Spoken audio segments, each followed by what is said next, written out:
नसरापूरमधील चिमुकलीवर अत्याचार आणि हत्या प्रकरणासंदर्भात मोठी आणि महत्त्वाची अपडेट। आरोपीला आज कोर्टाकडून शिक्षा जाहीर होणार आहे। आरोपीला फाशी होणार की जन्मठेप होणार याचा निर्णय आज होणार आहे। पुणे कोर्टामध्ये सकाळी अंतिम सुनावणी होणार आहे।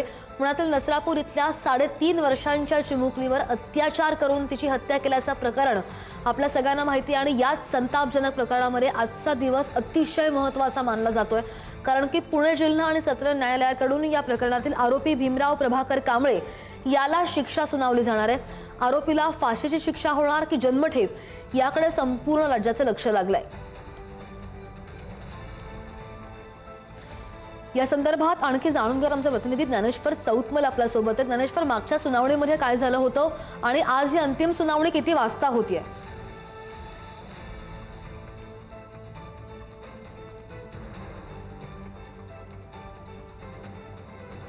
होणार की फाशीची शिक्षा होणार या संदर्भातला जो निकाल आहे तो आपण पाहतोय की आज कोर्टाकडून दिला जाणार आहे। आणि या सगळ्या संदर्भानं महत्त्वाचं म्हणजे जी मागची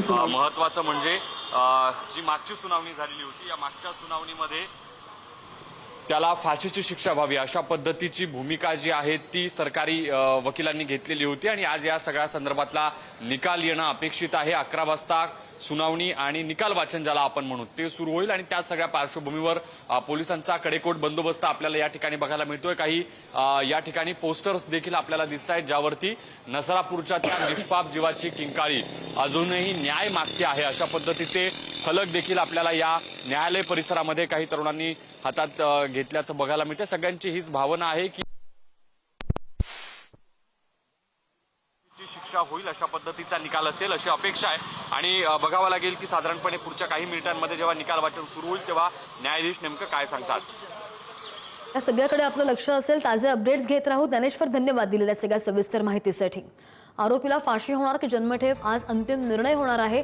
नसरापूरचं चिमुकलीवर अत्याचाराचं आणि हत्येचं प्रकरण आपल्या सगळ्यांना माहिती आहे, त्यामुळे आमचे प्रतिनिधी ज्ञानेश्वर यांनी दिलेल्या ताज्या माहितीनुसार 11 वाजता ही सुनावणी होते आणि या सुनावणीकडे आपलं सगळ्यांचं लक्ष असेल।